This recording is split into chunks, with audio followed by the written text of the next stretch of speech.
Hey guys, welcome back to my channel. So in today's video, I'm going to talk about something that is very important given that a recent report came out that showed that more and more immigrants are deciding to leave Canada. In this video, I'm going to talk about some important things that you should know before moving to Canada. So whether you have made up your mind already or you're still in the process of deciding where you want to move, there are certain things that you should be aware of before you come to this country. So before we get started here, please don't forget to hit that subscribe button. And if you enjoyed watching this video and you want to see more content like this in the future, make sure you hit the like button. So a bit of background about me. I was born and raised in Vancouver, British Columbia, Canada. So the first thing you might be wondering is, okay, so you're not an immigrant. What can you possibly teach us about the immigration process to Canada? Well, being born and raised here, I do interact with a lot of people from all around the world. And I also work at a college that has a huge international student population. So on a daily basis, I interact with people from all over the world, and I get to hear about their experiences and the highs and lows of what it's been like moving here. I'm able to give you a perspective on this country given all the years that I've lived here. And I'm also able to talk about what the experience of immigration is like for people who have just moved here, given that I interact with so many immigrants on a daily basis. So before we jump into things here, I should note that I'm not trying to discourage anyone from moving to this country. I am simply going to discuss some of the things that I've noticed myself and some of the things that I've heard from people who I interact with, as well as some of the information that I have actually learned from the news and recent articles that were published about the topic of people just moving to Canada, living here for maybe 4 to 10 years, and then deciding they wanted to go elsewhere, or they decided to go back to their home country. The first thing I want to talk about is some of the reasons why people move to Canada in the first place. So Canada has a very great reputation for offering people a lot of natural resources. One of the reasons why people move to Canada, and one of the reasons why people move to the west coast of Canada, or Vancouver especially, where I live, is because it's so beautiful. There are so many mountains. If you enjoy winter sports, there's lots of winter sports you can do here. There's lots of oceans and beaches, and there's lots of amazing forests for you to go hiking in. So for someone who likes to do outdoor activities, this is an amazing place to be. Another reason why people choose Canada is because it's a safe country. Relatively speaking, people can live a safe and happy life here.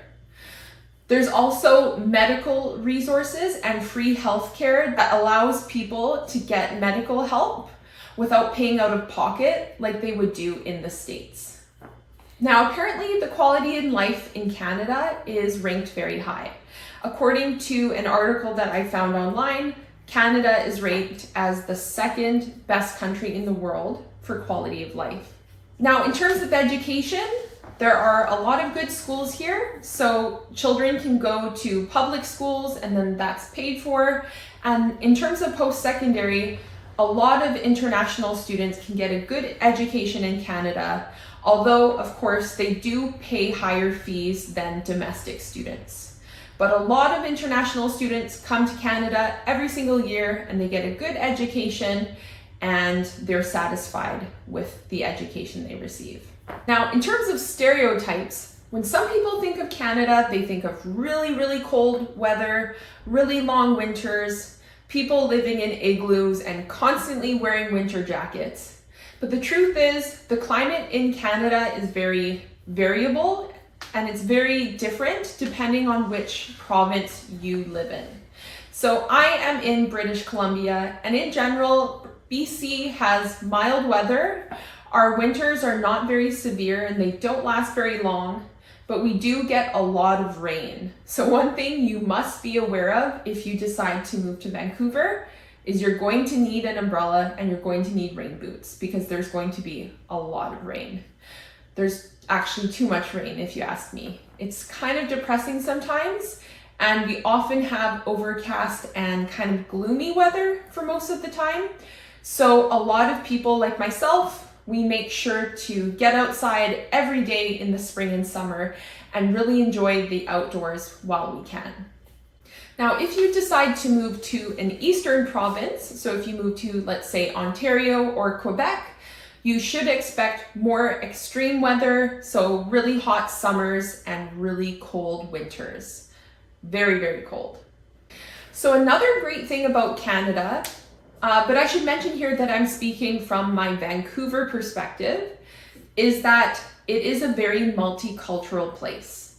You can interact with people from all over the world, and especially Vancouver, you're likely to meet people from different countries on a daily basis.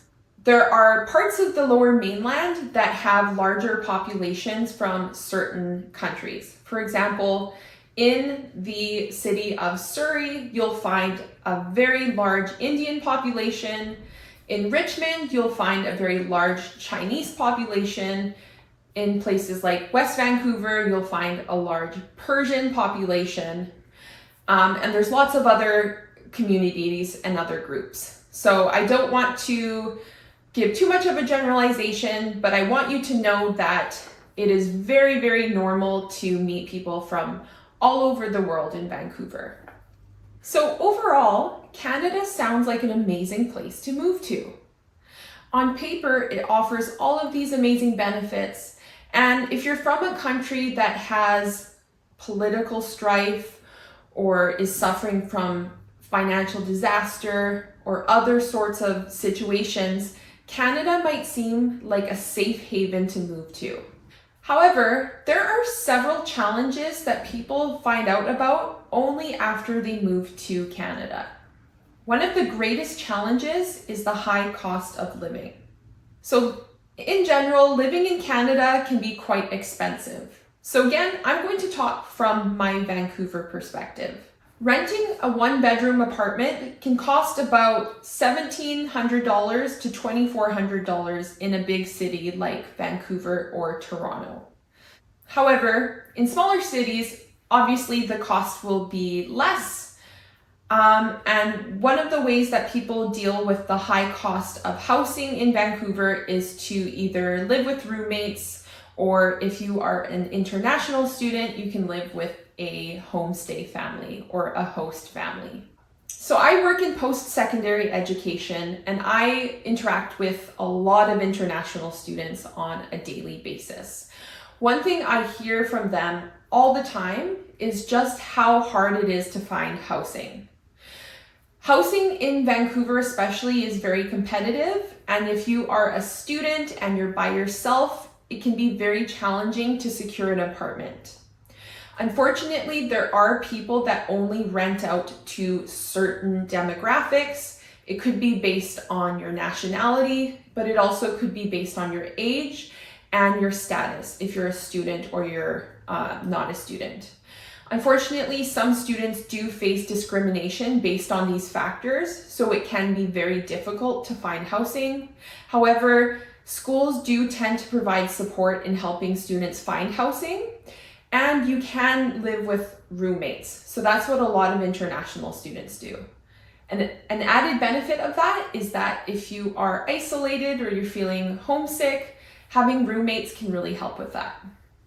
Another challenge that people can face, especially international students, is that some landlords don't want to rent out to people if they don't have a credit score and they don't have any past experience renting from other people, and they don't have any references. Unfortunately, I had trouble finding housing myself at one point in my life. So I really struggled to find someone who would rent to me as a single female. So a lot of people face challenges finding housing, and that's one thing you should be aware of when you move to Canada or when you move to Vancouver. The high cost of living, So the high cost of housing and also the competitive nature of the housing market here.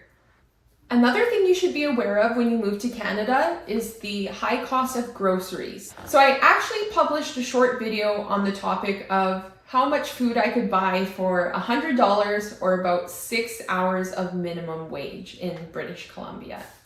You guys can check out that video and see what I bought. But in general, what you should be aware of is food is expensive. So these days, we're all complaining about how the costs of literally everything at the grocery store is increasing. And inflation is rising, and more of us are feeling the mounting financial pressure of trying to afford what we need with the rising costs. This is a challenge. Obviously, the amount of money that people spend on groceries varies from family to family, but I would say probably on average, a family might spend around $500 a month on groceries. It's really hard to say, but you might be surprised when you come to Canada and go into a grocery store and you see how much food costs. It's very expensive. The situation is even worse when you want to go out and enjoy food outside or go out for dinner. So I recently went out for dinner, I think the night before yesterday, and I spent $100 on the three of us. Three of us went out for dinner and we didn't have any drinks. We each had an entree. That's a pretty good price, $100 for 3 people. But again, no drinks, no appetizers, just one entree each. You'll find that when you go out for dinner, you're going to have appetizers. You're probably going to have drinks if you are of the legal drinking age, and that's where they get you. The cost of alcohol is very, very high when you go out to bars or clubs or restaurants. It's super expensive to go out and enjoy dinner. So people like myself, we limit the number of times we go out because we don't want to spend all of our income on that stuff. Another thing you should be aware of is transportation costs. So if you take public transit, you can expect to pay around $100, $200 a month. That's in Vancouver, depending on if you need a 1-zone pass or a 3-zone pass. And that just means, are you traveling a short distance, 1 zone, or are you traveling a far distance, 3 zones? Transit is more and more expensive every year, but a lot of people are choosing to take public transit, even though our transit system is getting more and more congested every year, just because the cost of gas and car insurance and cars is very high. So currently, gas costs about $1.80 per liter. And I don't personally have a car. I've kept my costs down by not having a car, but a lot of my friends do, and my family members have cars, and they're all telling me that it's very, very expensive. They're feeling the pinch because gas is expensive, car insurance is expensive, the car is expensive, maintenance is expensive. So having a car is a huge financial responsibility. Another thing you should be aware of is the cost of having this thing. So we all rely on cell phones nowadays. And one thing you should be aware of when you move to Canada is that phone plans are extremely expensive. Canada is well known for having some of the most expensive phone plans in the world. I pay $90 Canadian per month for my phone plan. And I have unlimited data. And so you can pay a bit less, but I think on average, people spend probably $60 to upwards of maybe $150 every single month just to use this thing. So if you crunch the numbers, this thing costs a lot, and you should be aware of how expensive it is when you move here. Another cost that you need to factor in is hydro, and also electricity. So I'm renting a 1-bedroom apartment, and I don't pay too much. I think I spend maybe $70 a month on electricity, but that's another cost that you have to consider. Another common problem that many immigrants face when they first move to Canada is finding a job. So, based on my experience speaking with a lot of international students, it seems that many people have this expectation when they move to Canada that finding a job will be very easy. They'll earn a high salary and they'll get to enjoy an easy life. But the truth is that finding a good job can be very difficult. So currently, the minimum wage in BC is $16.75 per hour.